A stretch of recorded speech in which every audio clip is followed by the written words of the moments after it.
News Tamil கழுகு.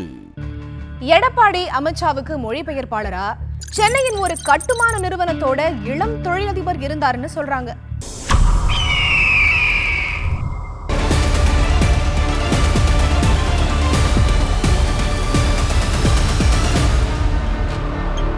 டெல்லியில அமித்ஷாவை எடப்பாடி சந்திச்சு என்ன பேசினார்னு ஒரு பக்கம் பல தகவல்கள் பரவிக்கிட்டு இருக்க, எடப்பாடி அமித்ஷாவை பார்த்துட்டு திருமணப்ப பயணம் செஞ்ச பென்ட்லே கார் யாரோடது, எடப்பாடிக்கும் அமித்ஷாவுக்கு நடுவுல மொழிபெயர்ப்பாளரா இருந்தது யாருங்கிற கேள்விதான் அரசியல் வட்டாரத்துல வைரல் ஆகிட்டு இருக்கு. சென்னையில நம்பர் 1 இருக்கிற கட்டுமான நிறுவனத்தோட வாரிசுதான் எடப்பாடியோட டெல்லி விசிட் எல்லாத்தையும் கவனிச்சுக்கிட்டாருங்கிறாங்க. இவரு ஏற்கனவே அமித்ஷாவோட நெருக்கமா இருக்கிறதா சொல்லி தமிழ்நாட்டுல தன்னோட நிறுவனத்துக்கான பல சலுகைகளை பெற்று சில திமுக பெரிய புள்ளிகளையே மிரட்டினதுனால அந்த கட்டுமான நிறுவனத்துக்கான பல அனுமதிகளை தமிழ்நாடு அரசு நிறுத்தி வச்சிருக்கிறதா கட்டுமானத்துறை வட்டாரத்துல ஒரு பேச்சு இருக்கு. இந்த நிலையில தான் அந்த கட்டுமான நிறுவனத்தோட வாரிசு இப்ப அதிமுக பக்கம் சாஞ்சி எடப்பாடியை கெட்டியா பிடிச்சுக்கிட்டாராம். அது மட்டும் இல்லாம அதிமுக பாஜக விவகாரங்கள்லயும் தலையிடுறாராம்.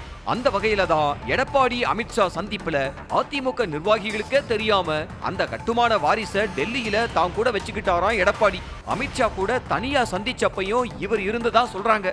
டெல்லியில குடியரசு துணைத் தலைவரை சந்திக்கவும் அமித்ஷாவை சந்திக்கவும் அரசாங்க கார்ல போன எடப்பாடி பழனிசாமி அமித்ஷா மீட்டிங் முடிஞ்சு அந்த வாரிசுக்கு சொந்தமான டெல்லி பதிவெண் கொண்ட ஒரு பென்ட்லே கார்ல திரும்பி இருக்காரு.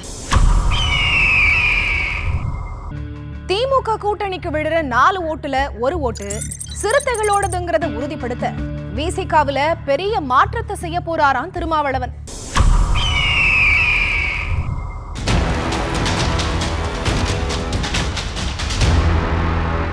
திமுக அதிமுக உள்ளிட்ட பெரிய கட்சிகளிலேயே அதோட மாவட்ட செயலாளர்கள் எண்ணிக்கை 130 தாண்டாது. ஆனா விடுதலை சிறுத்தைகள் கட்சியில இப்பவே 144 மாவட்ட செயலாளர்கள் இருக்கிறாங்க. 2026 தேர்தலுக்குள்ள கட்சியை இன்னும் வலுப்படுத்துறதுக்காக ஒவ்வொரு தொகுதியையுமே ஒரு கட்சி மாவட்டமா அறிவிக்க போறாராம் திருமாவளவன். இதுபடி இனி விடுதலை சிறுத்தைகளோட மாவட்ட செயலாளர்கள் எண்ணிக்கை 234 மாறப்போகுதாம். குறிப்பா திமுக அதிமுகவுக்கு இணையா பூத் கமிட்டிகளை அமைக்கணுங்கிறது தான் திருமாவோட இந்த விரிவுபடுத்தப்பட்ட மாவட்டங்களோட இலக்கம். ஏற்கனவே விடுதலை சிறுத்தைகள் கட்சியில பூத் கமிட்டி அமைக்கிறது வேகம் எடுத்திருக்கிற நிலையில அதை முழுசா முடிக்க சொல்லி இருக்காராம் திருமா. திமுக கூட்டணிக்கு வர்ற ஓட்டுகளை சிந்தாம சிதறாம ஓட்டு பெட்டிக்குள்ள சேர்க்கிறது தான் இந்த தேர்தல்ல சிறுத்தைகளோட பிரதான திட்டமா. எடப்பாடி அமித்ஷா சந்திப்புல தொகுதி பங்கீடு பத்தின பேச்சுவார்த்தை தொடங்கி இருக்கான். முதற்கட்ட பேச்சுவார்த்தையில தினகரன் ஓபிஎஸ்க்கும் சேர்த்தே தொகுதிகளை கேட்டாராம் அமித்ஷா.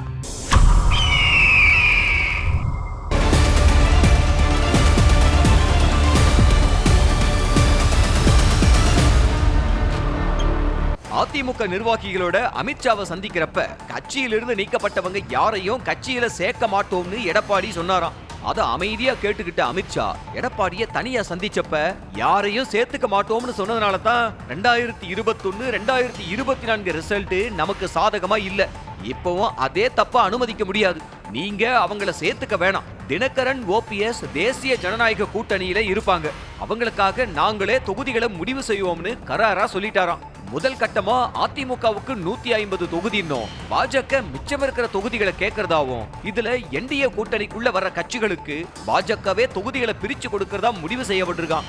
ஆனா ஓபிஎஸ் டிடிவிய டிசம்பர் மாசத்துல கூட்டணிக்குள்ள கொண்டு வர்ற திட்டத்துல இருக்காம் பாஜக. கூட்டணி பத்தின அமித்ஷாவோட இந்த கரார் கண்டிஷன் அதிமுகவுக்கு பிடிக்கலங்கிறாங்க.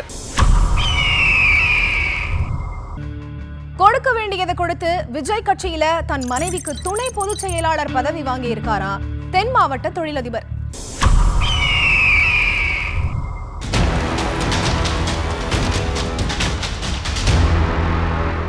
தமிழக கட்சிகள்ல எந்த கட்சியிலையும் இதுவரைக்கும் 2 பெண் துணை பொதுச் செயலாளர்கள் பதவி இருந்ததில்ல.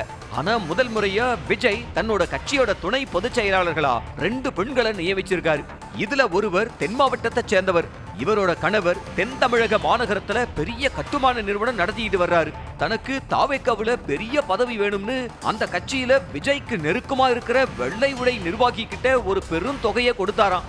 ஆனா அந்த நிர்வாகியால அவருக்கு பதவி கொடுக்க முடியாத சூழலாம். பதவி வேண்டாம், கொடுத்த காசை திருப்பி கொடுங்கன்னு சென்னைக்கே வந்து தொகையை கேட்டாராம். இந்த சூழல்ல தான் கட்சிக்கு 2 பெண் துணை பொதுச் செயலாளர்களை விஜய் நியமிக்கிற முடிவுல இருக்க, அந்த தொழிலதிபரோட மனைவிய ஒரு துணை பொதுச் செயலாளரா நியமிக்க பரிந்துரை செஞ்சு பதவியை வாங்கி கொடுத்துட்டாரா அந்த வெள்ளை உடை நிர்வாகி. ஆனா இப்ப நியமிக்கப்பட்டிருக்கிற பெண்ணுக்கும் அரசியலுக்கும் காத தூரங்கிறாங்க. மக்களை சந்திக்கிறதுக்கு முன்னால தன்னோட கட்சி நிர்வாகிகள் யார் யாரு, அவங்களோட அரசியல் அனுபவம் என்னங்கறத விஜய் தெரிஞ்சுக்கணும்னு சொல்றாங்க விஜயோட உண்மையான விசுவாசிங்க.